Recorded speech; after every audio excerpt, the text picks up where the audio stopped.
Good evening, ma'am.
Good evening ma'am.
Hello everyone. Good evening, ma'am. Good Good evening. evening, ma'am. Good evening, ma'am. Good evening. आज start करेंगे नया chapter nuclear physics का। But उससे पहले हम क्या करेंगे, एक सेकंड मुझे ये बताओ, मैंने तुम्हें 2025 का एटम का पीवाईक्यू कराया? No, ma'am. ठीक है, तो 2025 का एटम का पीवाईक्यू करेंगे। बट उससे पहले कुछ छोटी छोटी सी चीजें जो तुम्हारी रह गई थी वो कंप्लीट कर लेते हैं, ठीक है? किसी को कुछ डाउट है, किसी को कुछ कहना है तो कह सकता है।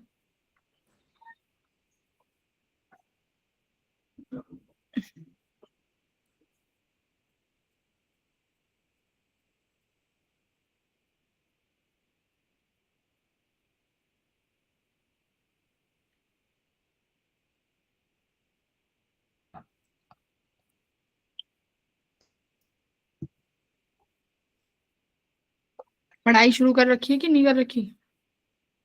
Yes, ma'am.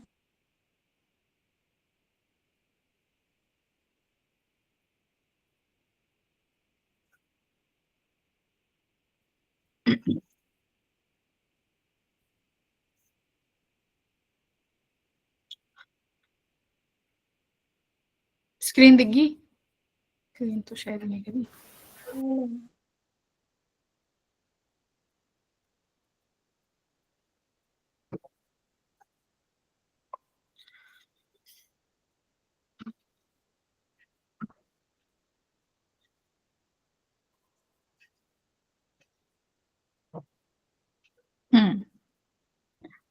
बोहर मॉडल हमने पढ़ा था, अल्फा पार्टिकल स्कैटरिंग नहीं पढ़ी थी।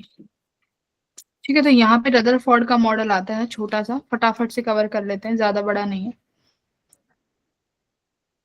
रदरफोर्ड का मॉडल, तो रदरफोर्ड का तुमने क्लास 10th में भी पढ़ा होगा कि हम लोग रदरफोर्ड ने न्यूक्लियर की सॉरी रदरफोर्ड ने एटम का स्ट्रक्चर बताया था कि किस तरीके से होता है ना? तो इन्होंने क्या किया था, इन्होंने एक रेडियो एक्टिव सब्सटेंस लिया था, ठीक है? उस रेडियो एक्टिव सब्सटेंस का वो क्या करते हैं, एक गोल्ड फॉइल पे इंसिडेंट कराते हैं। उस गोल्ड फॉइल के 360 की डिग्री एंगल पे एक हम लोग स्क्रीन रखते हैं। जैसे ही गोल्ड फॉइल से तुम्हारे अल्फा पार्टिकल निकलेंगे, मतलब ये तुम्हारी रेडियो एक्टिव सब्सटेंस है जिससे अल्फा पार्टिकल्स निकल रहे हैं, या बोल सकते हो कि ये बीम है अल्फा पार्टिकल्स की। कहाँ पे? ये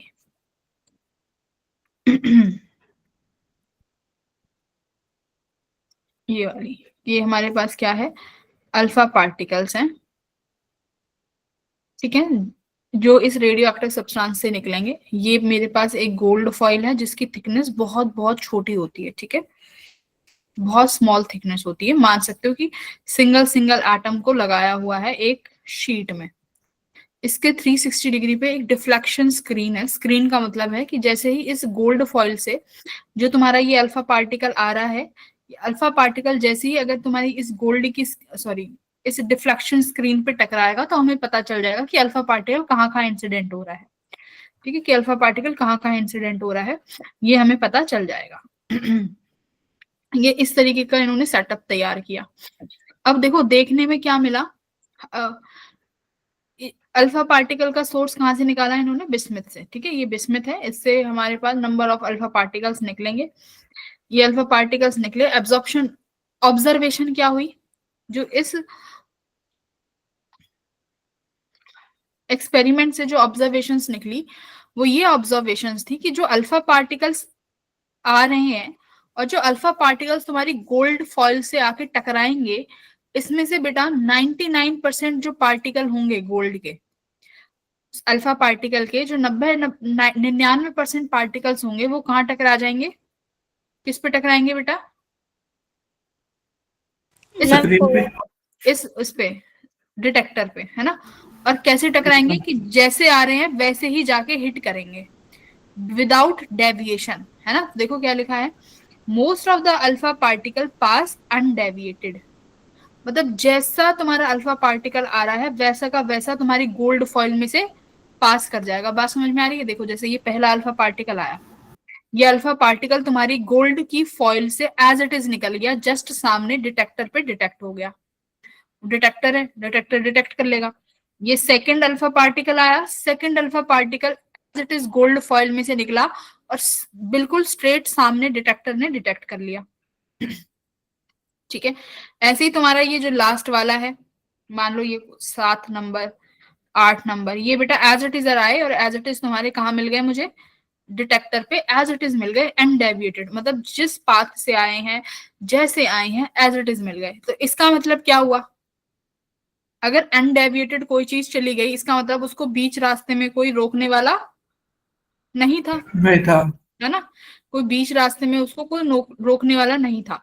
अब देखो जो गोल्ड की फॉइल है उसकी थिकनेस बहुत पतली ली गई, मतलब बहुत स्मॉल थिकनेस, मतलब जैसे भी समझाया कि सिंगल सिंगल एटम ही होंगे, सिंगल सिंगल एटम ही लगाए गए होंगे, उसके बावजूद सारे जो तुम्हारे अल्फा पार्टिकल्स है वो अनडेविएटेड चलेगा। तो इसका मतलब यहां से उसने ये ऑब्जर्व किया कि इसका मतलब एटम का सारा हिस्सा कैसा है, खाली। खाली। एटम का सारा हिस्सा कैसा है, स्पेस है, वैक्यूम है, मतलब वैक्यूम तो नहीं बोलेंगे, एम्प्टी बोलेंगे, है ना, एम्प्टी है। कैसा है, मोस्टली हिस्सा एटम का एम्प्टी है भाई।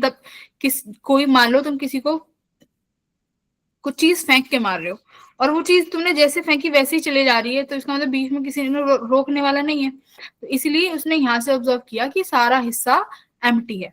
सेकंड देखो क्या ऑब्जर्वेशन हुई कि कुछ पार्टिकल्स बहुत छोटी डिफ्लेक्शन से डिफ्लेक्ट हुए, यानी कुछ अल्फा पार्टिकल डिफ्लेक्ट भी हुए। सपोज नंबर 3 को देखो, थर्ड अल्फा पार्टिकल को देखो जरा।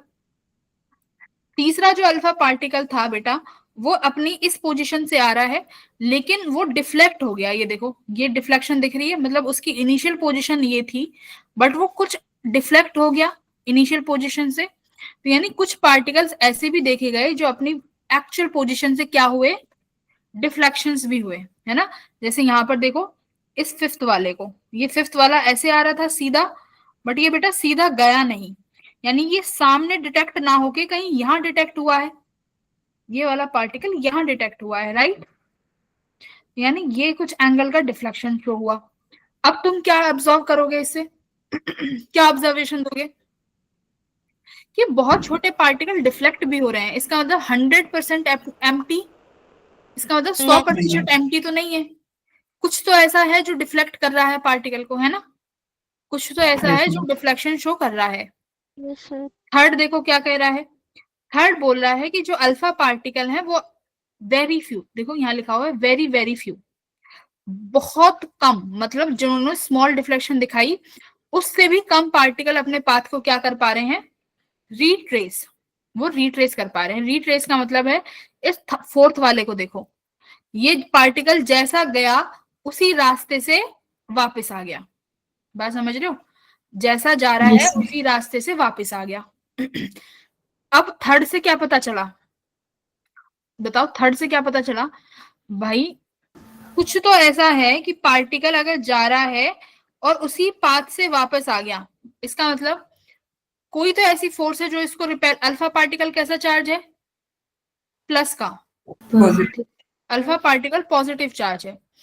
तो यहां से पता चला कि जो न्यूक्लियस है वो न्यूक्लियस एक छोटे से स्पेस में हाईली डेंस मास का एक स्ट्रक्चर है न्यूक्लियस, जो कि एटम के कहाँ पाया जाता है, बीच में, कहाँ पाया जाता है, बीच में, बीच। तो यहां से हमें पता चला, क्या पता चला, पहला तो ये कि जो न्यूक्लियस है वो एटम के बीच में मिलेगा, उसके अलावा जो भी एटम का सारा पार्ट है वो एम्प्टी है।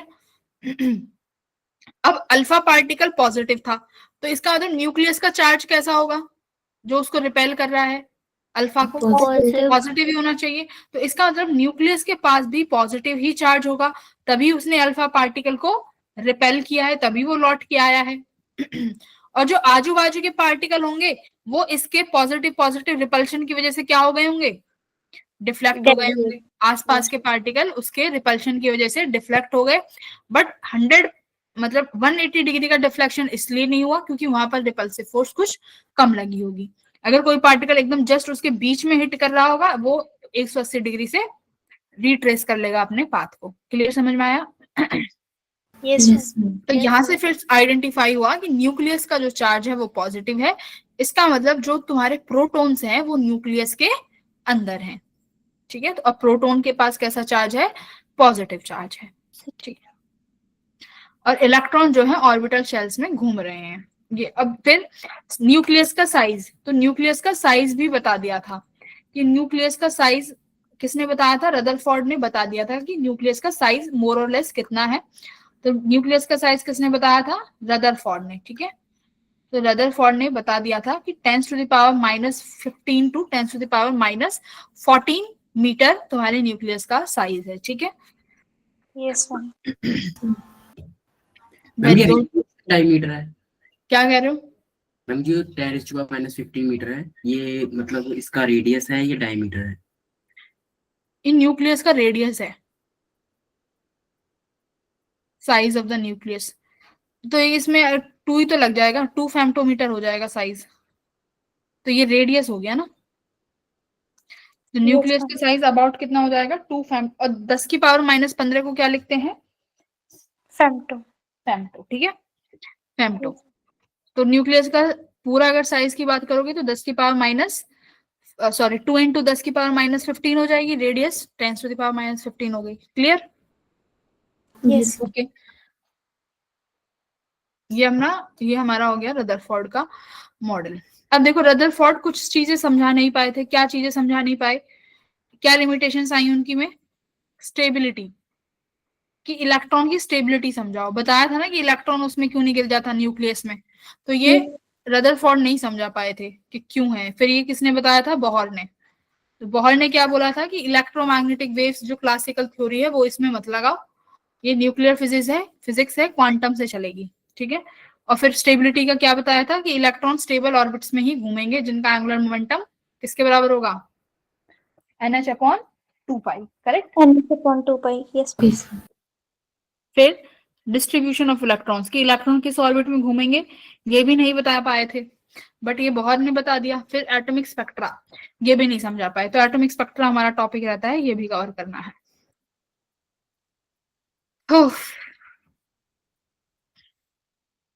अब देखो इम्पैक्ट पैरामीटर क्या होता है, ये 2 डेफिनेशंस हैं जो याद करनी पड़ेंगी।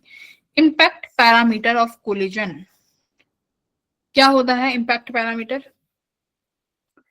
इम्पैक्ट पैरामीटर है, मान लो ये तुम्हारा गोल्ड का न्यूक्लियस पड़ा हुआ है यहाँ पे, ठीक है, this is your nucleus, gold का न्यूक्लियस है। अब देखो मान लो कि तुम्हारे पास कोई एक पार्टिकल है, अल्फा पार्टिकल, या जिसको भी तुम न्यूक्लियस के पास से गुजारना चाहती हो, उसकी इनिशियल वेलोसिटी इस डायरेक्शन में है, ठीक है, इनिशियल वेलोसिटी डायरेक्शन। तो क्या करने का, तुम्हारा जो ये अल्फा पार्टिकल है उससे परपेंडिकुलर डिस्टेंस ड्रॉ करनी है तुम्हें, कहां पर, न्यूक्लियस के सेंटर पे। तो न्यूक्लियस का सेंटर कहाँ है, ये रहा न्यूक्लियस का सेंटर।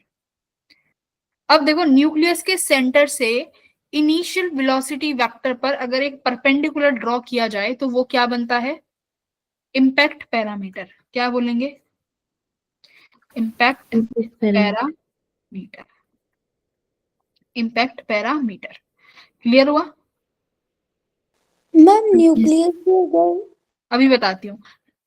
न्यूक्लियस के सेंटर पर एक डिस्टेंस, परपेंडिकुलर डिस्टेंस लेनी है, कहां से, अल्फा पार्टिकल के इनिशियल वेलोसिटी से।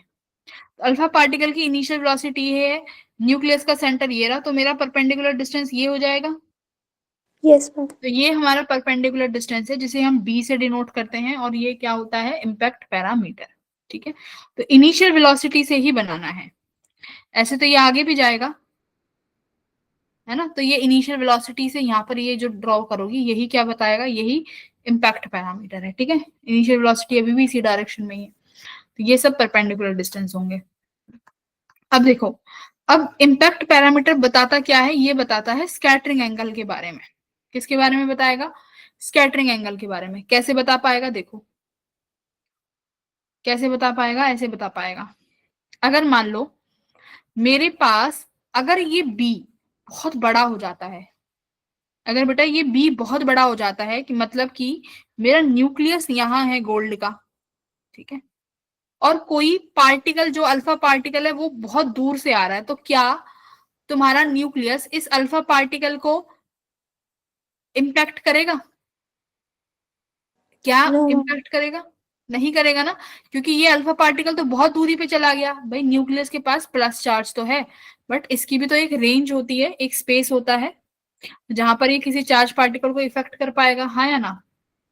Yes, ma'am. Yes, ma'am. तो अगर इम्पैक्ट पैरामीटर बहुत लार्ज है तो तुम्हारा अल्फा पार्टिकल जैसे आया है वैसे ही क्रॉस कर जाएगा, कोई इम्पैक्ट नहीं होगा। बात नहीं समझ में आई। करेगा। अब देखो अगर ये इम्पैक्ट पैरामीटर थोड़ा स्मॉल हो जाए, स्मॉल मतलब कि पार्टिकल बेटा यहां से आ रहा है, उसकी इनिशियल वेलोसिटी यहाँ है, तो अब देखो अब तुम्हारा ये अल्फा पार्ट न्यूक्लियस यहाँ पे है, तो ये इसको डिफ्लेक्ट कर देगा ना, अब की बार अब डिफ्लेक्शन हो जाएगा। समझ में आई। Yes, ma'am. अगर इम्पैक्ट Yes, पैरामीटर 0 हो जाए तो क्या होगा, तो इसका मतलब अब पार्टिकल बिल्कुल इसके सेंटर से ही आएगा ना, न्यूक्लियस के सेंटर से ही पार्टिकल आ रहा है, क्योंकि बी किसकी डिस्टेंस थी, वेलोसिटी वेक्टर और न्यूक्लियस के सेंटर से की डिस्टेंस थी। अगर अब बी को 0 कर दिया तो मतलब अब की बार पार्टिकल कहाँ आ रहा है, न्यूक्लियस के सेंटर वाली लाइन से ही आ रहा है। तो सेंटर वाली लाइन से ही आ रहा है, तो बेटा अब क्या होगा, ये पार्टिकल आगे जाएगा और वापस कुछ दूर जाके अपने पाथ को क्या कर लेगा, रिट्रेस कर लेगा। तो अगर मेरा बी 0 हुआ तो एंगल कितना हो जाएगा, 180 180 degree. 180 डिग्री। बात समझ आई। Yes, ma'am.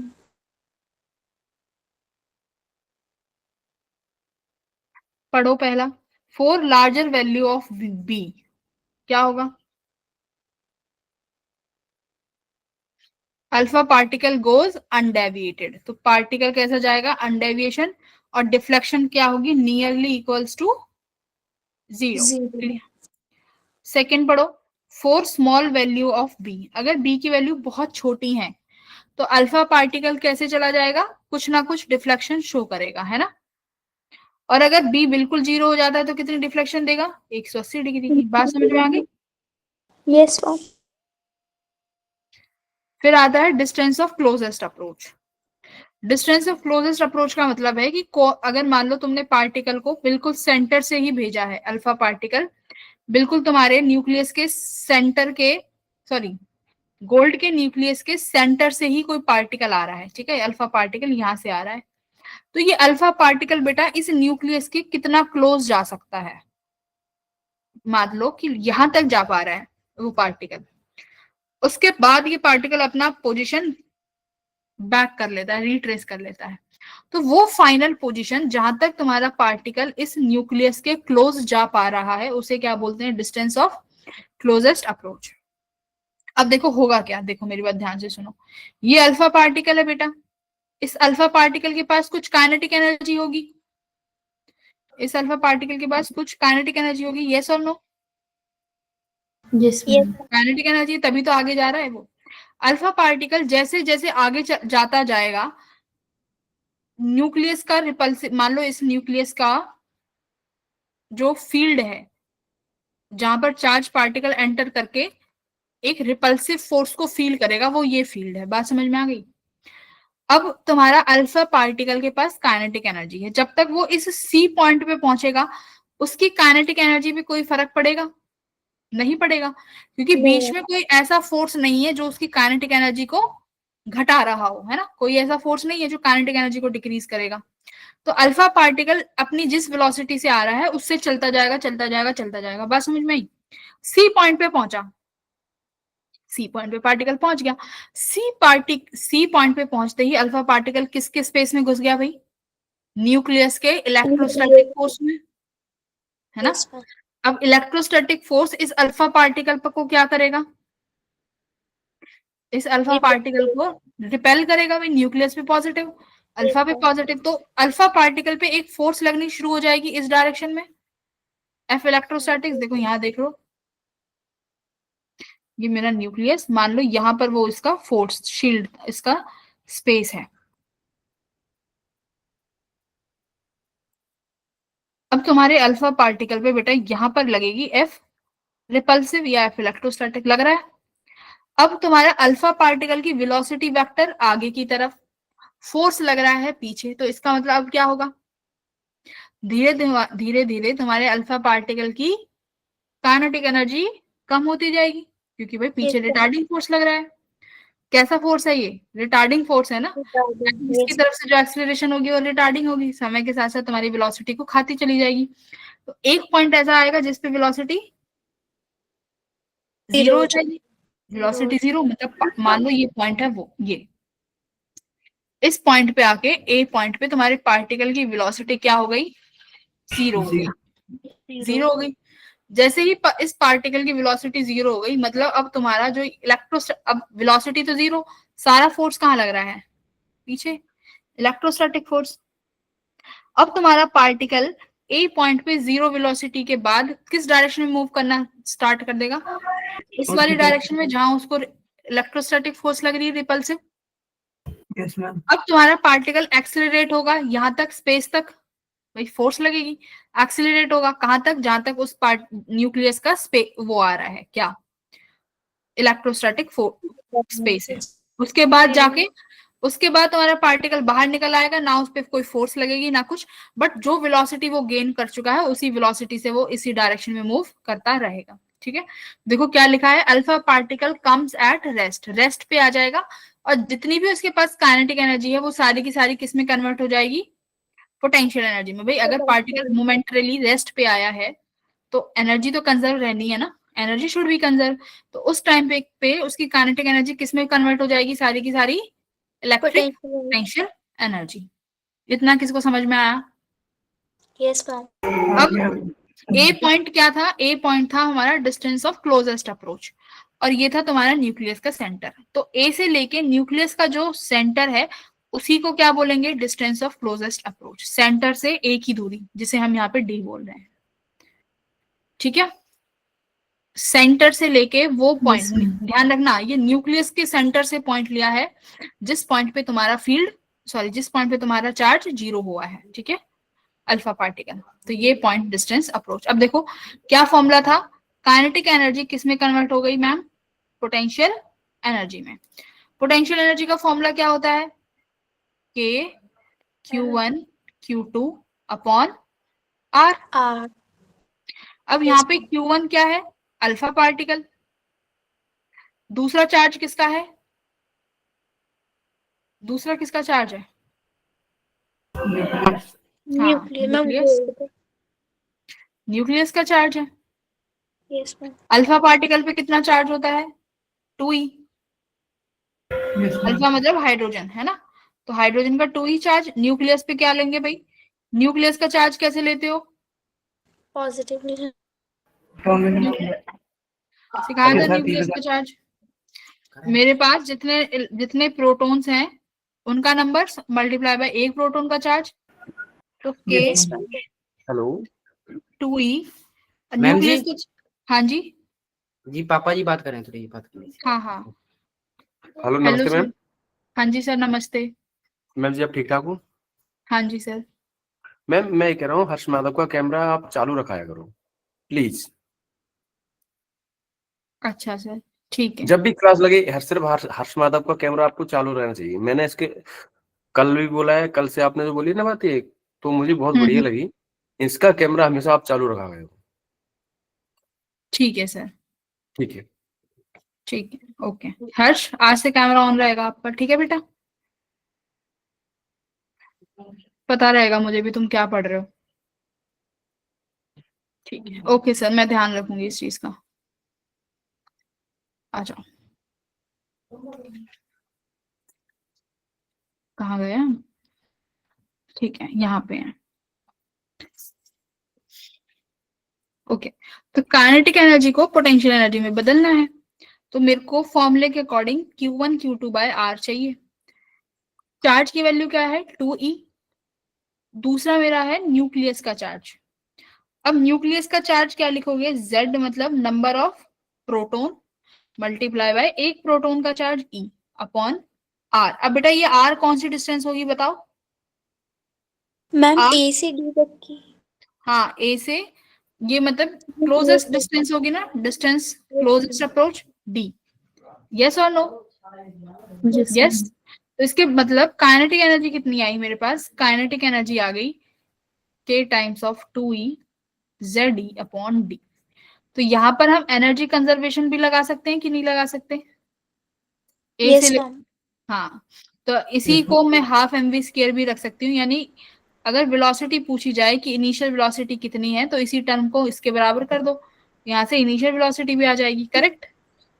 yes, ma'am. Yes, ma'am. बढ़िया, बहुत बढ़िया। हाँ, अब आता है हमारे पास एनर्जी का टर्म, ठीक है, काइनेटिक एनर्जी और पोटेंशियल एनर्जी। देखो, हमने पढ़ा था अभी इलेक्ट्रोस्टैटिक फोर्स सेंट्रीपिटल के बराबर होता है, बोहर मॉडल में भी पढ़ाया था। Electrostatic Okay. Force should be equals to centripetal force, है ना। तो एफ इलेक्ट्रोस्टैटिक फोर्स यानी दो फोर्सेस हो जाएंगे, दो चार्ज हो जाएंगे। किसका चार्ज होगा? एक इलेक्ट्रॉन का और दूसरा, देखो अभी मैं एटम की बात कर रही हूँ, अब हम ऑर्बिट में आ गए हैं, ठीक है, ऑर्बिट के अंदर आ चुके हो। ये ऑर्बिट है जिसमें एक इलेक्ट्रॉन घूम रहा है और ये मेरा न्यूक्लियस है। इनके बीच में कौन सा फोर्स लगेगा भाई? Electrostatic force Yes. Towards the centre. हाँ बोलो। सेंट्रीपिटल फोर्स बोलो। इलेक्ट्रॉन ऑर्बिट में घूम रहा है ना, सर्कुलर ऑर्बिट में, तो सर्कुलर ऑर्बिट में घुमाने के लिए यही इलेक्ट्रोस्टैटिक फोर्स किस में बदल जाएगा? सेंट्रीपिटल फोर्स में, है ना, सर्कुलर मोशन में घूम रहा है। इलेक्ट्रॉन अब ऑर्बिट में आ गया, मैं वही कह रही हूँ।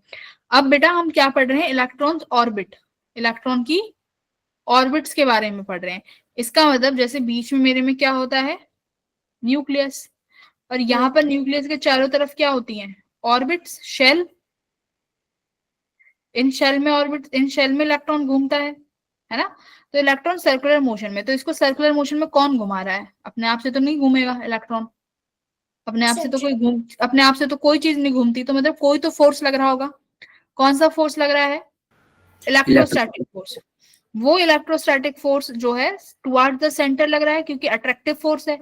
Electron negative charge, nucleus positive charge, तो ये अट्रैक्ट कर रहा होगा ना, तो ये टुवर्ड्स द सेंटर फोर्स लग रहा है, तो यानी इलेक्ट्रोस्टैटिक किसके बराबर हो गया?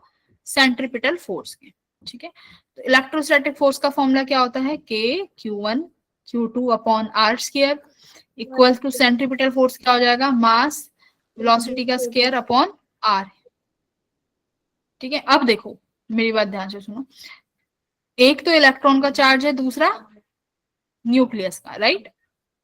Yes, है ma'am. ना? हाँ, सेंट्रीपिटल फोर्स कितना हुआ? mv square upon R। m किसका मास है? इलेक्ट्रॉन का, ठीक है। तो अब देखो यहां से मैं क्या करती हूँ? R निकालती हूँ। K, Q1 इलेक्ट्रॉन का मास E, Q2 न्यूक्लियस का मास ZE, Z लगा लो, ठीक है, equals to R square equals to ME V square upon R। तो एक R से बेटा ये तुम्हारा स्क्वायर कैंसिल हो गया। यहां से R निकालने की कोशिश करो, तो R किसके बराबर हो जाएगा? K times of ZE square upon MV square, है ना। K को ओपन करूं तो 1/4 पाई epsilon not ZE square MV square, ये आ गया तुम्हारा रेडियस। यानी ये तुमने क्या निकाल लिया? उस शेल की रेडियस निकाल ली जिस शेल में तुम्हारा इलेक्ट्रॉन रिवॉल्व कर रहा है ना। बट यहाँ पर देखो वेलोसिटी वाली टर्म आ रही है, अभी वेलोसिटी वाली टर्म एलिमिनेट करनी पड़ेगी, है ना। कैसे एलिमिनेट करोगे अभी इसको? मैम सब्स्टिट्यूट करके काइनेटिक एनर्जी वाली वैल्यू से। अब हमने अभी पोटेंशियल एनर्जी का फॉर्मूला पढ़ा था, पोटेंशियल एनर्जी काइनेटिक एनर्जी में कन्वर्ट हुई थी, माइनस जेड, माइनस हटा दो, ZE स्क्वायर अपॉन 4 पाई। देखो पोटेंशियल एनर्जी भी होगी ना, इलेक्ट्रोस्टैटिक पोटेंशियल एनर्जी, दो चार्जेस हैं तो इनके बीच में कितना पोटेंशियल एनर्जी होगा? K(Q1 Q2 by R ZE square upon 4 pi epsilon not into R। तो ये पोटेंशियल एनर्जी हो गई, ये फॉर्मूला आया पोटेंशियल एनर्जी का, और ये मेरा आया बेटा किसका?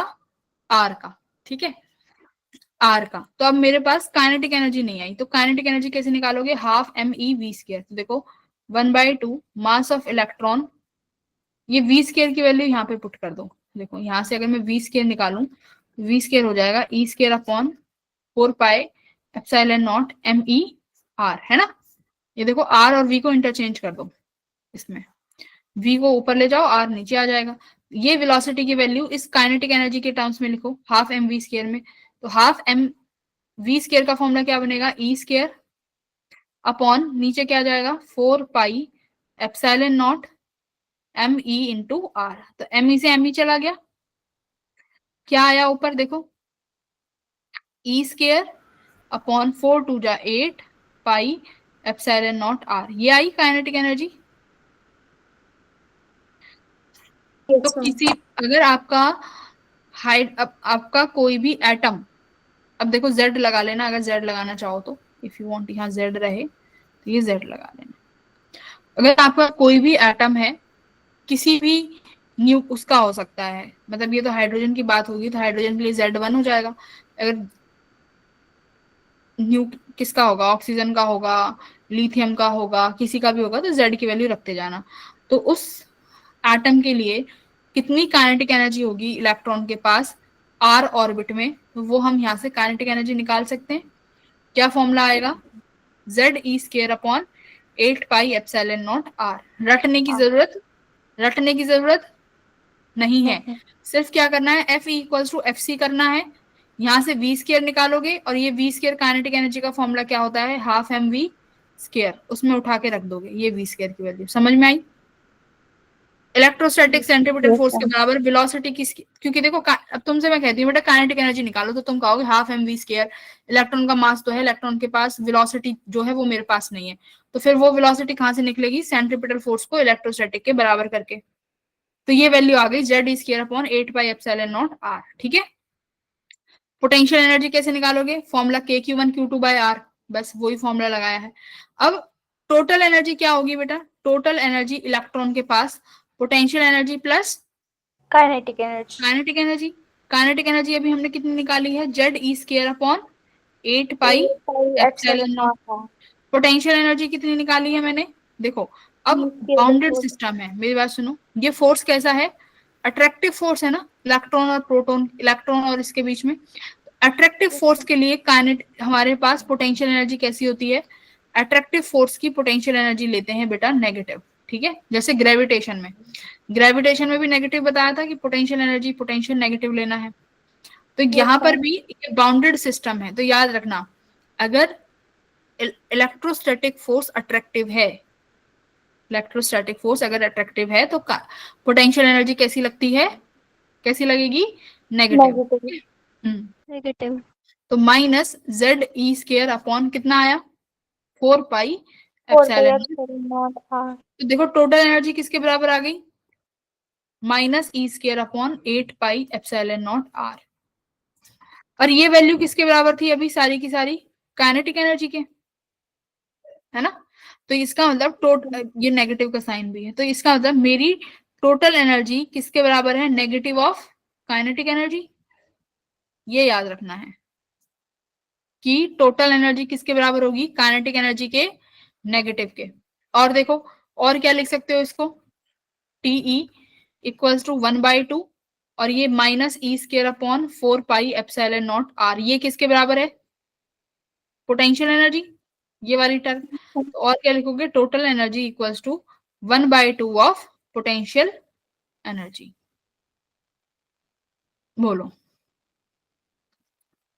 तो ये दो चीज याद रखनी है। अब देखो टोटल एनर्जी भी नेगेटिव आई है, ये यहाँ देखो total energy is also negative. तो टोटल एनर्जी नेगेटिव क्या दिखा रही है कि तुम्हारा जो इलेक्ट्रॉन है न्यूक्लियस के कैसा है, बाउंडेड है ना, बाउंडेड है। जब भी बाउंडेड होता है तो एनर्जी कैसी होगी, नेगेटिव। ये हमने उसमें भी पढ़ा था, आपने एनर्जी निकाली थी हाइड्रोजन के फर्स्ट शेल में, कितनी आई थी, -13.6 आई थी ना, Z square upon N square. तो ये नेगेटिव एनर्जी है। तो उस टाइम भी बताया था कि बेटा एनर्जी नेगेटिव क्या दिखा रही है कि इलेक्ट्रॉन तुम्हारा अभी न्यूक्लियस से बाउंड है ना। यस मैम, बाउंड है। तो देखो ये तुम्हारा रिलेशन है जो मैंने यहाँ पे लिखवा दिया। क्या याद रखना है, हम क्या याद रखेंगे, टोटल एनर्जी किसके बराबर आया है, माइनस ई स्क्वायर अपॉन 8 पाई, Z याद रखो, Z E square upon 8 pi epsilon not r। Potential energy minus Z E square upon 4 pi epsilon not r। और काइनेटिक एनर्जी क्या रहेगा, minus plus positive upon 8 pi epsilon not r, बस। और इनके बीच का relation याद रखना, मैं यहाँ पर फिर लिखवा देती हूँ। क्या टोटल एनर्जी बेटा, minus of kinetic, Yes, total ma'am. Energy equals to half of, Half of potential. बस ये 3 चीजें थी जो तुम्हें बतानी थी, बता दी हैं। बताओ क्लियर हुआ? Yes, ma'am. और कुछ मैम नहीं है, यही जो चीज थी जो स्किप हो गई थी, ये अपने नोट्स में लिख लो कहीं पे। बाकी मैं शेयर भी कर दूंगी तुम्हारे साथ ये पीपीटी। क्लियर है बेटा? आ Yes, जाओ ma'am. Yes. 2025 के पीवाईक्यूज करते हैं जरा। लाइटिंग तो बड़ी सुंदर आ रही है इसमें।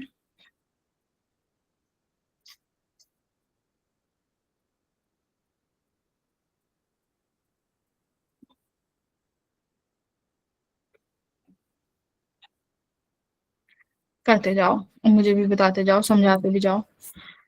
हाथ नहीं रुकना चाहिए तुम्हारा। तुम्हें सब कुछ करा दिया है, कुछ नहीं छोड़ा।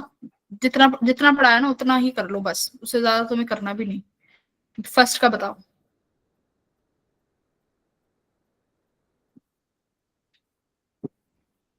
फर्स्ट छोड़ो, तभी मुझे सेकंड बताओ। फर्स्ट बाद में देखेंगे, सेकंड करो, थ्योरी बाद में, पहले न्यूमेरिकल्स।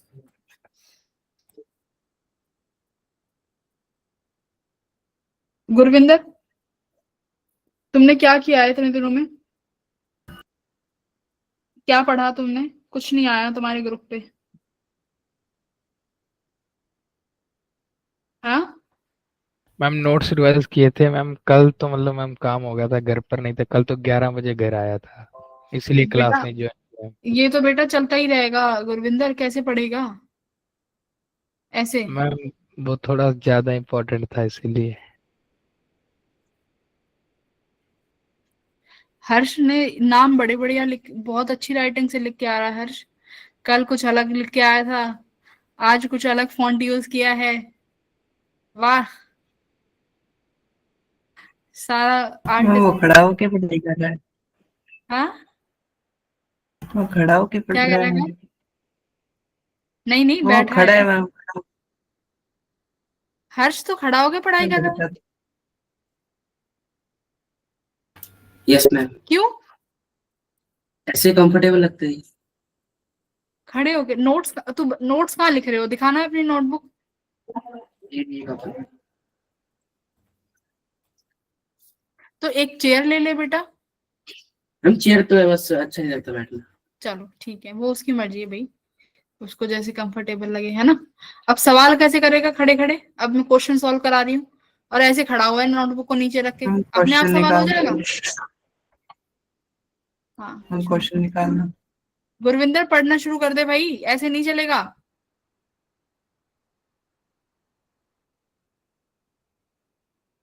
जो बच्चे रेगुलर क्लास में आ रहे हैं ना, और बस जितना मैं क्लास में करा रही हूँ, जितने सब टीचर्स क्लास में करा रहे हैं बेटा, उतना भी कर लो तो भी तुम पास कर जाओगे सारे जने।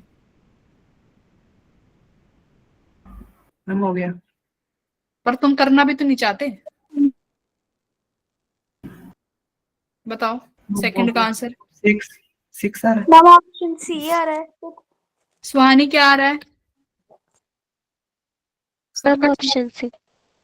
अंशिका क्या आ रहा है?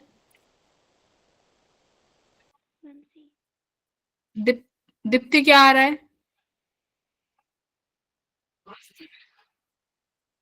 तुम रिवाइज ही नहीं करते, तुम्हारी गलती तो यही है ना कि तुम क्लास नोट्स नहीं रिवाइज करते हो। यस डेली मैम ऑप्शन सी।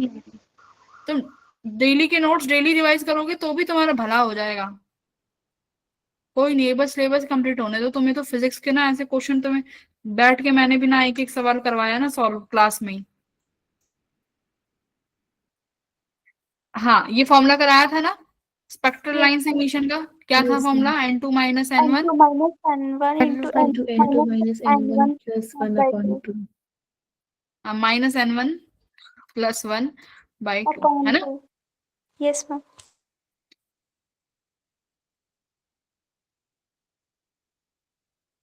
तो फोर्थ एनर्जी लेवल से ग्राउंड में ही आना होगा इसने, अगर स्पेसिफिक नहीं बताया तो।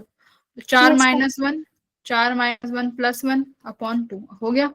अब देखो तुम थर्ड भी बताओगे। तो बेटा ये फॉर्मूला कराया था। N2 क्या होता है? N2 वो शेल है जहां से तुम्हारा इलेक्ट्रॉन आ रहा है, तो आ रहा है फोर्थ से है। N1 जिसमें आएगा तो आएगा ग्राउंड स्टेट में, तो N1 क्या हो गई? Ground state. ठीक है, फोर्थ एनर्जी लेवल मतलब N2 कितना हो गया, फोर्थ। ग्राउंड के लिए 1, वैल्यू पुट कर दो, you will get option number 6। चलो थर्ड बताओ। Ma'am B option, hmm fourth option. Frequency, time period निकलवाया था कल क्लास में। हाँ, तो टाइम पीरियड का इनवर्सली फ्रीक्वेंसी हो जाएगा। बताओ क्या था, एन क्यूब आया था ना, एन Yes, क्यूब के ma'am. टर्म्स में तो आया था। टाइम पीरियड कैसे निकाला था, फॉर्मूला क्या होता है टाइम पीरियड का, डिस्टेंस अपॉन स्पीड, है ना। Speed. तो Yes, डिस्टेंस यानी आर, रेडियस, स्पीड मतलब अपनी वेलोसिटी। तो रेडियस किस पे डिपेंड करती है, एन स्क्वायर अपॉन जेड पे। अब वेलोसिटी किस पे डिपेंड करता है बेटा, वेलोसिटी किस पे करता है, जेड अपॉन एन पे। तो Yes, हमारा upon टाइम पीरियड आया था N cube upon Z square. तो यानी टाइम पीरियड का उल्टा क्या हो जाता है, 1 अपॉन frequency. फ्रीक्वेंसी। तो फ्रीक्वेंसी कितनी हो जाएगी, फ्रीक्वेंसी हो जाएगी 1 Z upon square N. Upon N cube. तो यानी 1 upon N cube will be your answer. ये देखो ये सवाल आ रहे हैं तुम्हारे। फोर्थ करेंगे सारे।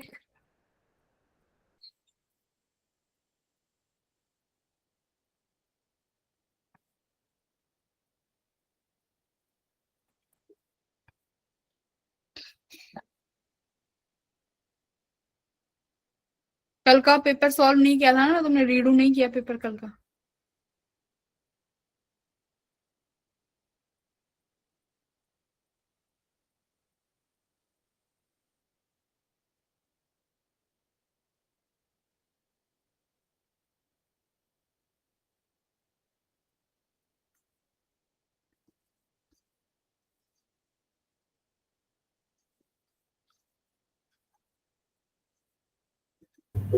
Done ma'am.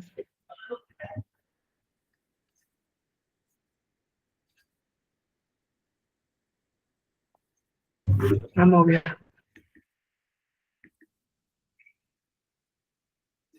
ठीक है,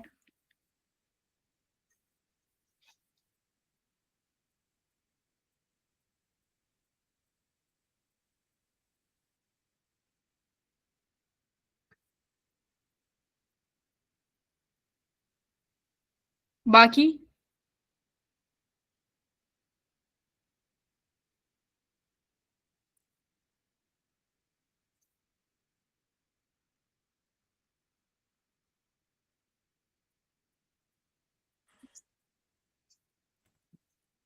गया फोन तोड़ के, बच गया। मैम सी ऑप्शन आ रहा है इसका भी। सी आ रहा है क्या, मैम मेरे तो B आ रहा है. हाँ, और किसी का ए और डी आ रहा है किसी का, जल्दी देखो फिर देखते हैं किसका सही है। 2 वोट आ गए हैं। मैम ए। ये ले, सौम्या का फर्स्ट है, सी के 2 वोट हो गए, आकाश और प्रतीक। प्रतीक। मैम सी ठीक है। है, एक और आया सी, और किसने बोला ये, मैम सोहन। सौम्या के अलावा। सौम्या तो पहले पे है भाई, सौम्या तो 4000 कह रही है। चलो चेक करते हैं कितना आंसर दे रखा है। थर्ड का फोर्थ, ले तुम सारे ही गलत हो भाई साहब। तुम तो सब ही एक से हो भाई, तुम सब एक जैसे ही हो बच्चों। सारे ही गलत, क्या कर रहे हो, हैं ये हंस तो लग रहे हो फिर गलती करके, हंस रहे हो ESC फिर। माइनस ABC कर दिया, ये दिया गया। सुनो, during the transition of electron from state A to state C. तो तुम्हारे पास यहाँ 3 स्टेट है, ए ऊपर वाली होगी, रुको। During the transition of electron from state A to state C of a Bohr atom, the wavelength emitted this, A से C में इतना इमिट हो रहा है वेवलेंथ, एंड ये 6000 हो जाती है जब बी से सी आता है ना, Yes. From state B to state C. तो देखो स्टेट ए से सी आया तो हमारे पास एनर्जी का फॉर्मूला होता है hc/λ। अगर वेवलेंथ ज्यादा हुई यानी 6000 वाली वेवलेंथ बढ़ी तो मतलब एनर्जी का कम होना हुआ है ना, एनर्जी कम हुई होगी। और ए से सी आ रहा है तो मतलब बहुत एनर्जी रिलीज हुई है, तो यानी ये स्टेट ए होगी, ये कोई स्टेट बी होगी, ये स्टेट सी होगी। तो ए से सी पर आया तो कितना इमिट हुआ, 2000 का, सही हुआ ना। बी से सी पे आया तो कितने का इमिट हो रहा है, 6000 का। Clear. The wavelength of the, अगर क्या है, अगर ए से बी आएगा उसका बता दो, ए से बी तक का बता दो, यहां से यहां तक का क्या होगा, तो क्या करोगे, इसका मतलब E A minus E C equals to H C upon lambda which is equals to H C upon 2000। फिर E B minus E C equals to H C upon 6000। Equation 1, equation 2, इनको क्या कर दो, इन दोनों इक्वेशंस को add कर दो, minus कर दो, माइनस ई सी हट जाएगा, माइनस कर दो, माइनस करो, क्या लिखोगे, ई ए माइनस ई बी, क्या हुआ, कट गया ये, equals to H C upon 2000 minus H C upon 6000। तो E A minus E B equals to H C को बाहर ले लो, यहाँ क्या बचेगा भाई, 6000 एलसीएम, 6000। चलो 1000 भी बाहर ले लो, तो यहाँ बचा सिर्फ 6, तो ये 3 और ये 1 है ना। तो ये कितना आया, E A minus E B equals to 2/6 यानी 1/3 एच सी अपॉन 3000। इसमें 3000 दिया है। ओए फोर्थ का फोर्थ है ना, फोर्थ का थर्ड है, एक वो सेकेंड, सही है ना। फोर्थ का तो थर्ड है ना 3000, हाँ हमने आंसर गलत देख लिया, फोर्थ का थर्ड। तो एच सी अपॉन लैम्डा, तो वेवलेंथ क्या इक्वेट करो एच सी अपॉन लैम्डा से, तो कितना आया, 3000 आया ना, ठीक है। तो टीम यस सी विन, ठीक है भाई, आकाश जीत गया, और आकाश के साथ एक और प्रतीक था, प्रतीक था, वेरी गुड। लड़कियां क्या कर रही हो तुम, प्लस मैम माइनस सी बोला था किसने, स्वामी मैम ने। हमने। अच्छा सुहानी ने ठीक बोला, वेरी गुड। फिफ्थ बताओ,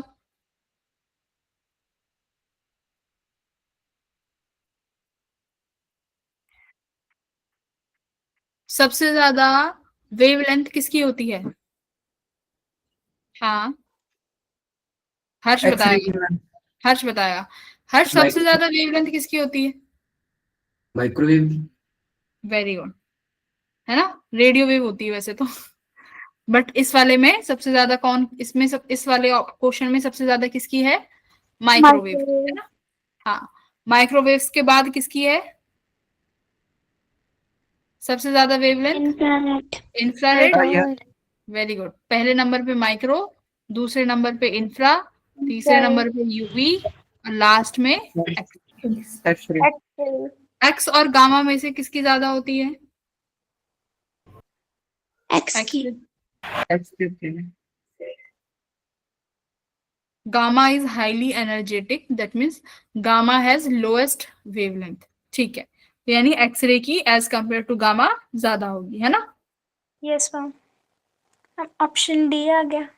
हाँ यस, फिफ्थ का ऑप्शन नंबर 4 डी। चलो पहला थ्योरी का है, बताओ।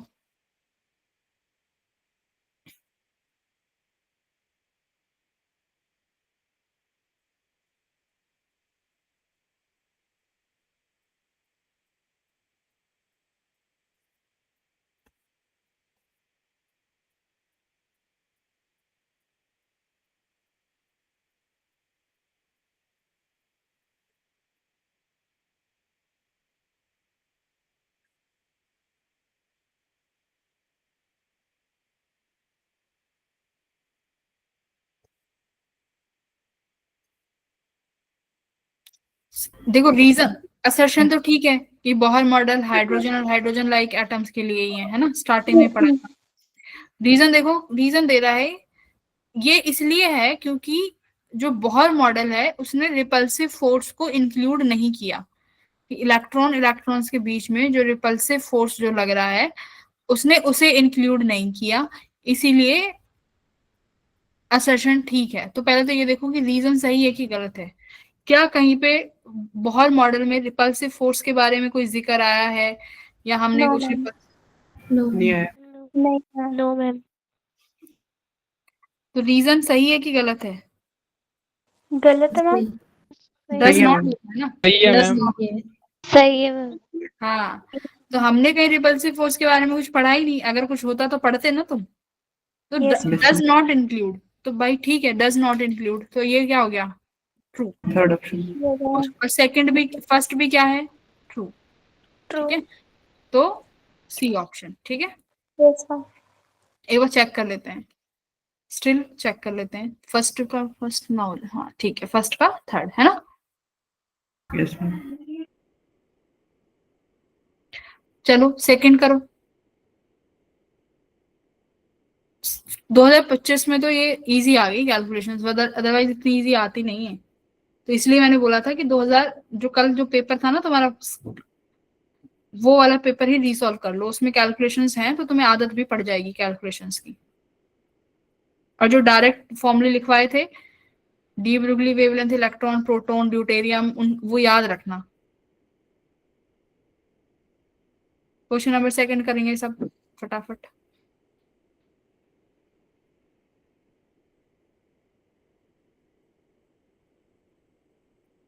अब हम किसी को हाँ, किसी और चैप्टर के न्यूमेरिकल्स करने हैं, किसी में इशू आ रहा हो तो मुझे बता देना, अदरवाइज अगली क्लास में यानी सैटरडे को we will move with the next chapter nuclear. ठीक है, न्यूक्लियर फिजिक्स स्टार्ट कर देंगे।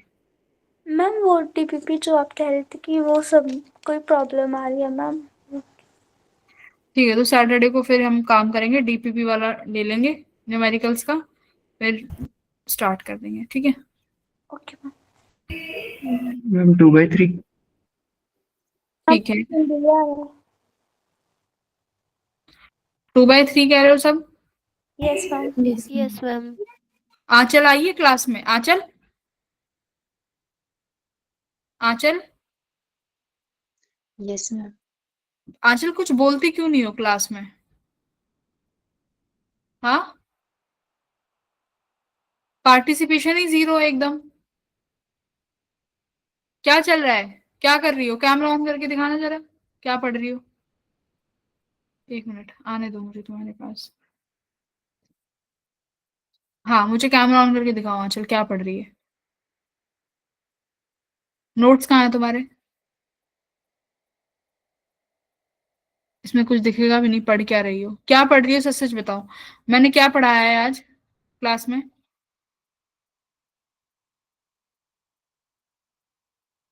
Ma'am Rutherford experiment. रदरफोर्ड में क्या पढ़ा है?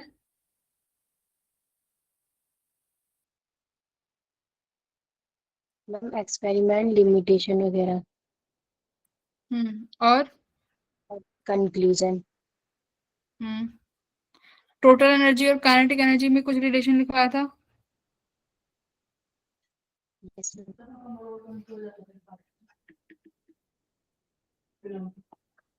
बताओ।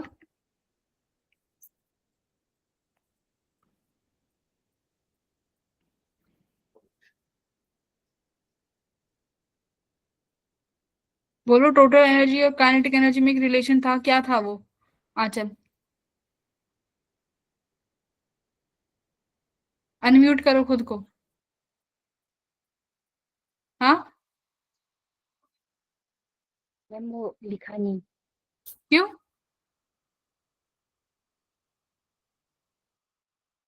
लिखा नहीं तो कुछ याद तो होगा, क्या था? कुछ तो पता होगा, टूटा फूटा बताओ।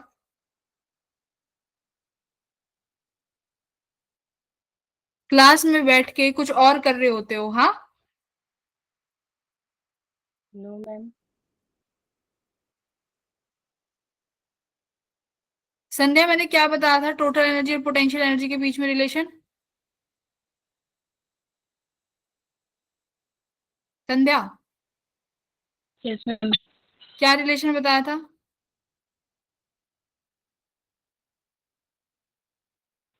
टोटल एनर्जी और पोटेंशियल एनर्जी का? याद नहीं आ रहा है।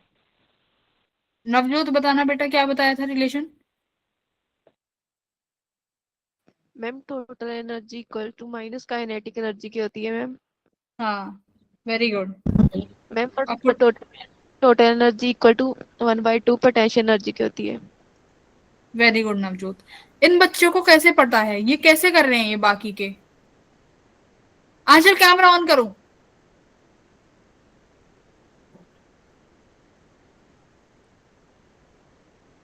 अगली बार से मैं अपनी क्लास में एंट्री नहीं दूंगी तुम्हें। आंचल, अगर यही रहा ना तुम्हारा बिहेवियर, एक तो पार्टिसिपेट नहीं करती हो किसी भी क्वेश्चन में, या कि कहीं पर भी कुछ चीज पूछ रही हो, बता रही हो, जीरो पार्टिसिपेशन है। हाँ,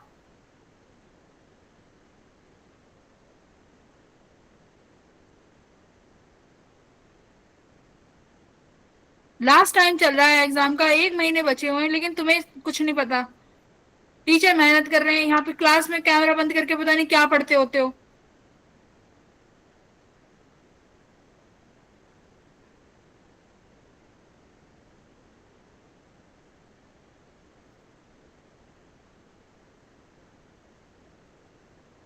क्यों नहीं आता? तुमने सच में नहीं पढ़ा ना? अच्छा, नोट्स भेजो, जरा फोटो भेजो मुझे, तुमने क्या लिखा है आज की क्लास का, फोटो भेजो। कहाँ तुमने क्वेश्चन सॉल्व करे हैं जो अभी मैं सवाल करा रही थी, मुझे अभी तुरंत फोटो भेजो।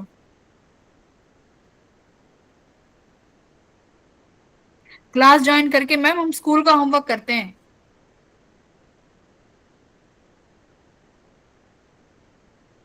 एक दिन ऐसा नहीं जाता इस क्लास में कोई बच्चा डांट ना खाए।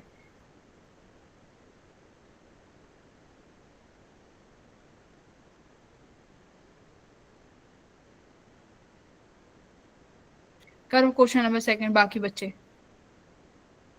ये देखना, ये जो बच्चे पढ़ रहे हैं ना, हो गया ये मैम। जरूर क्वालिफाई करेंगे। और तुम जो क्लास में आगे नौटंकी करते हो ना, फिर तुम अपना देख लेना। ये मेहनत कर रहे हैं बेशक, बेचारे कभी कम मार्क्स लाते हैं, कभी कुछ होता है, but they will qualify definitely. मेहनत कर रहे हैं वो।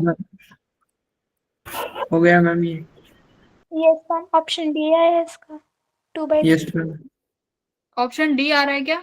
2/3? Yes ma'am. Yes ma'am. Yes ma'am. चलो चेक करते हैं कि सब, अब तो तुम सबने सेम बताया तो सही होगा। ठीक है, 2 का 4th सही है, बढ़िया, वेरी गुड। ठीक है, 2 का 4th तो क्या है? Bohr model of hydrogen like atoms, the ratio of 5th orbit of the electron. इतना इजी था क्या? Yes ma'am. Direct formula based. Yes ma'am. तो रेडियस का फॉर्मूला अभी रिवाइज करा दिया तुम्हें, n² / z into a0। a0 क्या होता है, चलो बताओ। मैम बहुत रेडियस। बोहर रेडियस क्या होती है? Ma'am hydrogen radius for first orbit. Bohr radius मतलब अगर n की वैल्यू भी 1 और z की वैल्यू भी 1, 1। यानी ये वो एटम, ये वो इलेक्ट्रॉन है जो हाइड्रोजन की ग्राउंड स्टेट में होगा, है ना? Yes ma'am. Yes ma'am. ठीक है, तो अभी 5th ऑर्बिट ऑफ लिथियम, तो लिथियम का r कितना बनेगा? n की स्क्वायर। 5th ऑर्बिट तो यानी बेटा 5 5 जा, तो ये तो सेम ही हो गया सबके लिए। n स्क्वायर तो सेम ही हो जाएगा, रखने की भी जरूरत नहीं। लिथियम के लिए z क्या हो जाएगा? 3। 3 यस मैम। a0। और हीलियम के लिए n तो देखो सेम ही रहेगा 5, तो n को क्यों लिखना? हीलियम के लिए n क्या हो जाएगा? सॉरी, z क्या हो जाएगा? 2 2। a0। कर दो इनको रेशो, a0 से a0 उड़ गया, n स्क्वायर से n उठ गया, 2 पर आ जाएगा, 2:3। वाओ, वेरी गुड बेटा जी। हाँ, थर्ड करो। टाइम टेकिंग है बट करो, ज्यादा भी नहीं, 2-4 मिनट लगेंगे।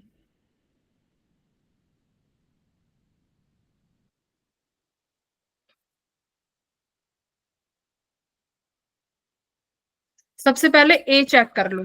क्यों ए चेक क्यों करना है? देखो, ए 3 ऑप्शंस में आ रहा है, अगर ए गलत हुआ तो मतलब सीधा सीधा ऑप्शन 1 हो जाएगा। ऐसे भी चेक कर लेना कि जो सब ऑप्शंस में आ रहा है, सबसे पहले ए देखो तीनों में आ रहा है, चेक करो। हो सकता है यही गलत हो, और ये गलत होते ही ऑप्शन नंबर 1 ठीक हो जाएगा।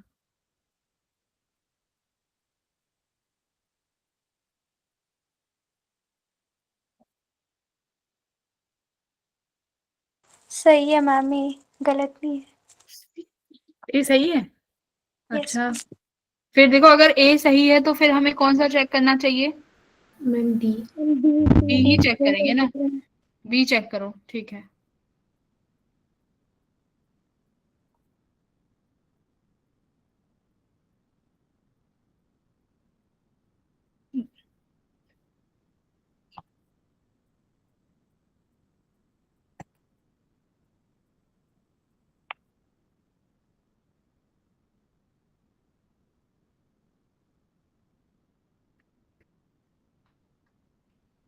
Done ma'am. सही है बी मैम। बी भी ठीक आ रहा है क्या? यस मैम, ऑप्शन बी आ गया फिर आंसर, ए एंड अच्छा, बी भी ठीक है तो ए और बी हो गया है। B. Yes ma'am. Yes ma'am. ठीक है, चेक कर लेते हैं। तो मैं तुम्हें जब आंसर ऐसे दिखाती हूँ तो तुम आगे वाले क्वेश्चन का देख तो नहीं लेते? No ma'am. No, ma'am. ठीक है, वेरी गुड, सीख गए तुम तो। ऐसे ही सिखाऊंगी तुम्हें, डांट डांट के, तभी पढ़ोगे तुम। तो energy of hydrogen atom is in ground state is same as energy of this. तो एनर्जी का फॉर्मूला हम सीख चुके हैं, -13.6 एन स्क्र ऊपर जेड स्क्र, इसलिए जेड के साथ सिखाया है, ठीक है, जेड इंपॉर्टेंट है। तो अगर मेरे पास हाइड्रोजन एटम का ग्राउंड स्टेट है तो मतलब Z1 और N भी 1।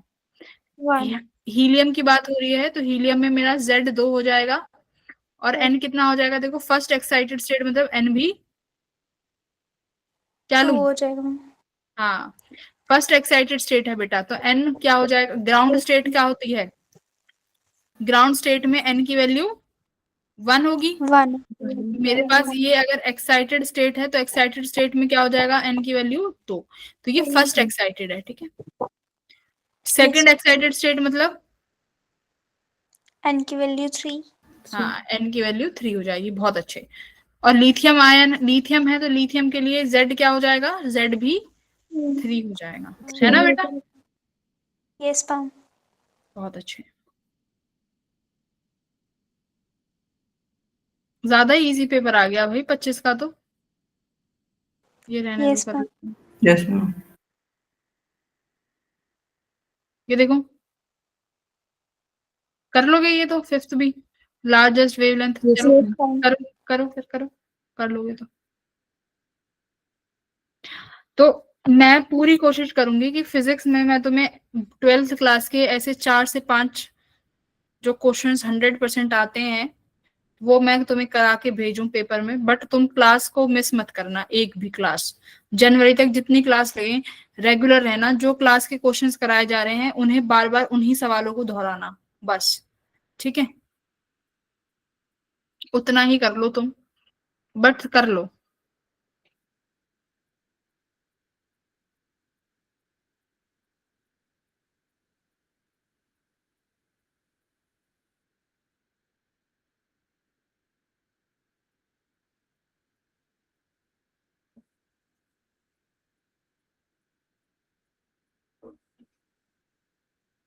मैम फोर्थ ऑप्शन आ रहा है।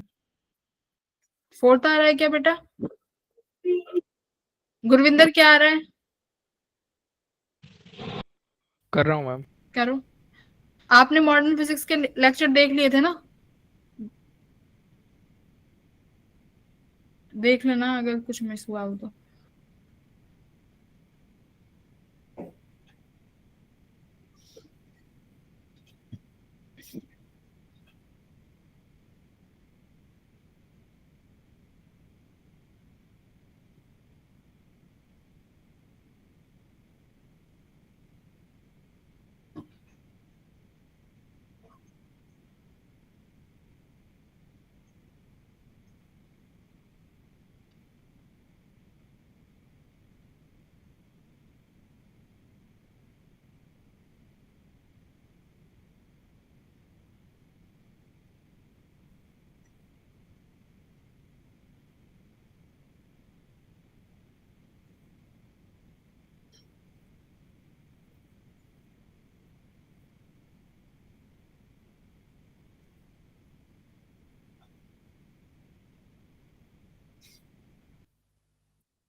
बड़ा टाइम लग रहा है इतना सेकंड समय। Option ma'am.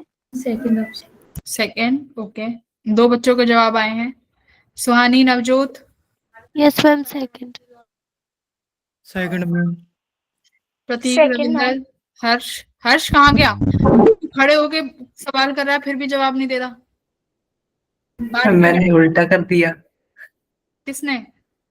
Ma'am, ma'am fourth आया मैम, डिवाइड ही उल्टा कर दिया मैंने। आकाश ऐसी गलती करेगा ना, बता रही हूँ। ये ऐसी गलती नहीं करनी है पेपर में आपको। यस मैम, थोड़ी डिवाइड सी हो गई उल्टा। मैम, डिवाइड उल्टा कर दिया। देखो ऐसे रेशियोज में तो जरूर एक बार क्वेश्चन को क्रॉस चेक करो, क्योंकि दोनों ऑप्शन गिवन है ना, 5/7। Yes ma'am. तो ऐसे में 2 बार देखना पड़ेगा, कहीं हमने वो कुछ गड़बड़ कर दिया हो। तो देखते हैं क्या है, ठीक है। सेवंथ का है बेटा सेकंड, ठीक है। Second option is correct. तो आई डोंट थिंक कि कराने की जरूरत है, बहुत बार करा चुकी हूँ, बट स्टिल देख लेते हैं। देखो वेवलेंथ की बात हो रही है, तो वेवलेंथ में फिर डायरेक्ट हम ये वाला फॉर्मूला लगा सकते हैं, R Z square 1/n final का स्क्वायर माइनस 1/n इनिशियल का स्क्वायर। रट गया होगा अब तो। Yes ma'am. लाइमन सीरीज का लार्जेस्ट वेवलेंथ कब बनेगा? लार्जेस्ट वेवलेंथ मतलब स्मॉलेस्ट एनर्जी। सबसे छोटी एनर्जी कब होगा? जब N first final. Lyman series के लिए फाइनली तो 1 में आना चाहिए, तो एन इनिशियल यानी सबसे छोटी एनर्जी जस्ट उसके ऊपर वाले से आ जाएगा, यानी 2 से, 2 से। ठीक है। और हाइड्रोजन के लिए ये तो जेड भी 1 ही हो जाएगा, तो ये हो जाएगा 1/λ1 is equals to R, finally आ गया 1 में, माइनस 1/4। तो बेटा ये कितना हुआ? और 3/4। 4 ऑप्शन ले लो, तो ये 3/4 आर है ना। Yes ma'am. तो बाल्मर के लिए क्या हो जाएगा? 1/λ2 इक्वल्स टू आर, फाइनली कहां पर आना चाहिए? 2 पे, 2 2 जा 4। 2 में। इनिशियली कहां से आएगा इसके लिए? 3 से, 3 से। 3 जा 9। 9। तो कितना बना? इसके में तुमने इतना समय लगाया, 5/36। 5/36। अब ले लो इनका रेशो। तो λ1/λ2 करना है। λ1 कितना हो जाएगा? 4/3r divided by λ2। λ2 कितना होगा भाई? 36/5r।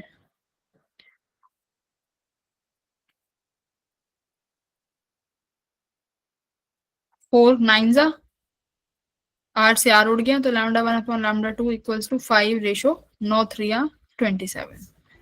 तो ऑप्शन नंबर सेकंड, ठीक है। Yes ma'am.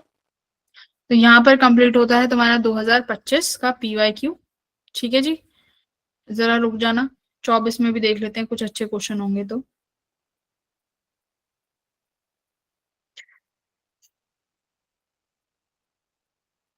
कॉन्फिडेंस आ रहा है कुछ आज क्वेश्चन करके कि हाँ मैम आया कुछ समझ? Yes ma'am. Yes ma'am. आज क्योंकि हम एटम के भी कर रहे हैं, एटम के आसान आते हैं, थोड़ा डिफिकल्ट बनता है तुम्हारा ड्यूअल नेचर का, है ना। ड्यूअल नेचर में न्यूमेरिकल्स जो है ना, जो उनकी कैलकुलेशंस हैं, वो थोड़ी बड़ी हैवी हो जाती हैं, ठीक है। तो चलो कुछ हम ड्यूअल नेचर के भी कर लेते हैं। ड्यूअल नेचर का 2026-24 वाला, ये बार बार 25 ही क्यों ओपन हो? ना ना, ये तो 24 है, 24 है।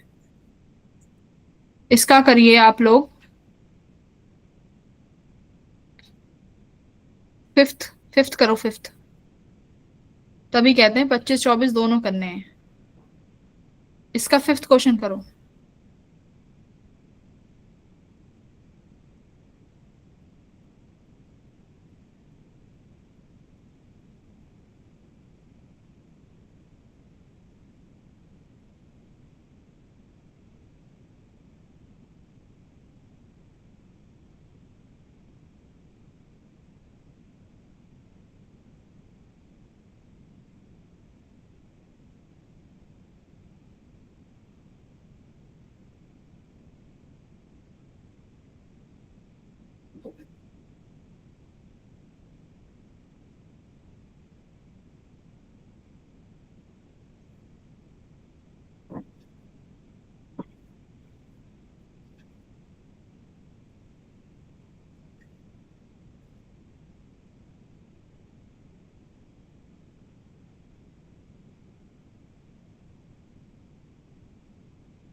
Average force exerted on a non reflecting surface. Non reflecting surface मतलब सारा का सारा एब्जॉर्प्शन होगा।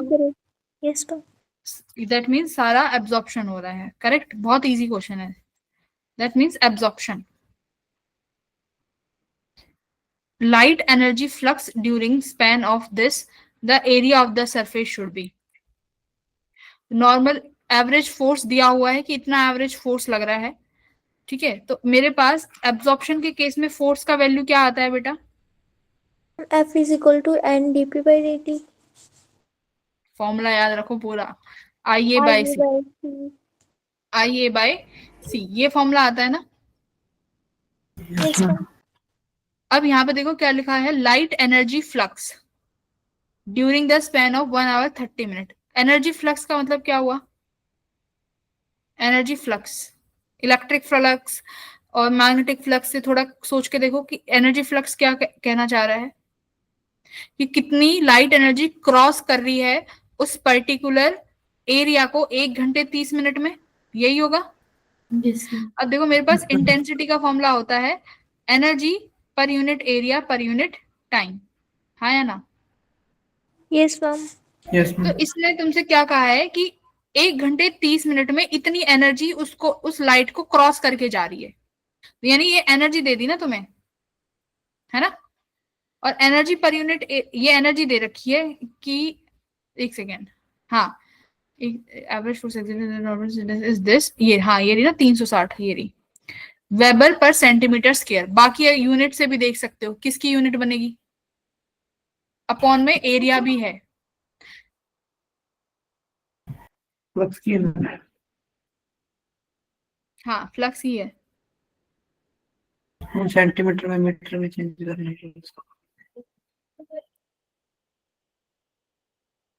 और टाइम भी दिया हुआ है, तो एरिया पूछा है कि एरिया कितना होगा। फोर्स है हमारे पास, इंटेंसिटी है हमारे पास, टाइमिंग भी है, तो क्या हम एरिया नहीं निकाल सकते? निकाल सकते हैं। करो, ट्राई करो।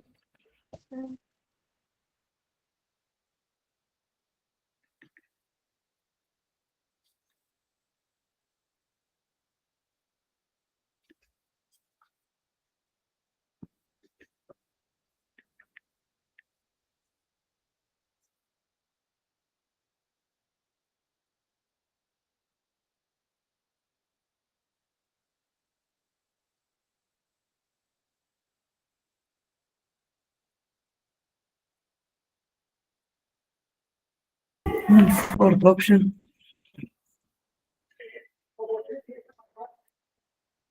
हाँ, इंटेंसिटी की जगह 360 वेबर देखो चेंज कर देना। Yes ma'am. Force equals to intensity लिखोगे 360 पर सेंटीमीटर स्क्वायर, तो सेंटीमीटर को किस में चेंज करोगे? मीटर में, तो 10⁻⁴, ठीक है। ये इंटेंसिटी हो गई। स्पीड 3 × 10⁸ एरिया मुझे निकालना पड़ेगा। फोर्स की वैल्यू कितनी दी हुई है? 2.4 10⁻⁴। फॉर्मूला बेस्ड क्वेश्चन था कि नहीं? Yes ma'am. ठीक है, देखो ये आ गया। कितनी बार रटाया तुम्हें ये चीज? 9th क्वेश्चन पूछ लिया ना। Yes ma'am. बट ये फोर्स रेडिएशन वाला मैंने तुम्हें एंगल पे भी कराया है, तो एंगल वाला भी याद रखना, ठीक है। वो 2-3 केसेस कराए हैं, वो सारे याद होने चाहिए। कब कौन सा पूछ ले कुछ कह नहीं सकते, टॉपिक इंपॉर्टेंट है। तो आज तुम्हारा जो होमवर्क रहेगा, आज तुम्हें 2024 के कितने सवाल दूं? 15, ठीक है। 15 सवाल लगाने हैं, ये तुम्हारे असाइनमेंट से ज्यादा इंपॉर्टेंट है। एक दिन का असाइनमेंट मिस कर सकते हो, बट ये 15 सवाल 100% करके देने हैं, ठीक है। सबको मैंडेटरी है, these 15 questions has to be completed by everyone। बात समझ में आ गई? 15 सवाल। Yes ma'am. अगर कोई 15 सवाल 10 मिनट में कर लेता है, जल्दी हो जाते हैं, तो अगले 5 ट्राई कर लेना। जिससे जल्दी हो जाते हैं वो अगले 5 ट्राई कर सकता है। एक सेकंड रुको, मैं टिक लगवाती हूँ, ऐसे नहीं होगा। मैं टिक लगवाती हूँ, कुछ भी करते ओके रहो मैम। तुम। टिक लगवाती हूँ।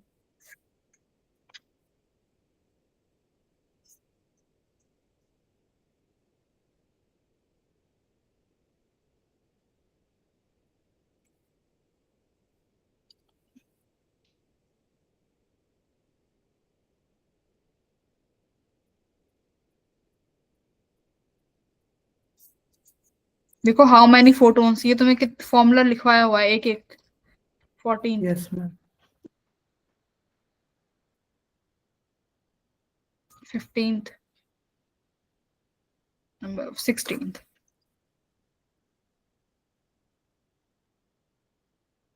कुछ अलग वैसे दिख रहा नहीं है, सब सेम सेम सा यार। सबसे आसान और एटम से ही आता है।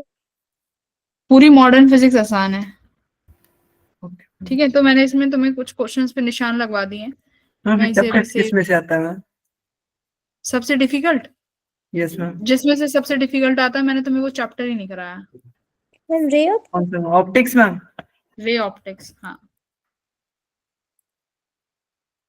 हाँ ठीक रे है। ऑप्टिक्स टाइप कर। क्या कह रहा है?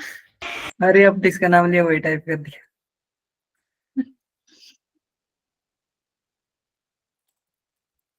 ठीक है बेटा, जो जहां से डिफिकल्ट आता है ना, मैंने वो आप ही नहीं कराया। जहां से जो जितने चैप्टर बाकी के कराए हैं, उनसे सारे क्वेश्चन इजी लेवल के बनते हैं, easy level. Okay ma'am okay ma'am. और जो फिर डिफिकल्ट होगा ना, वो सबके लिए ही होगा, इतना याद रखना। ठीक है, यस मैम चलो okay then, bye everyone, good night. Bye पढ़ मैम। लो बाकी के, मॉडर्न Bye, फिजिक्स ma'am. से Thank बहुत you. क्वेश्चंस आते हैं। चलो ठीक है।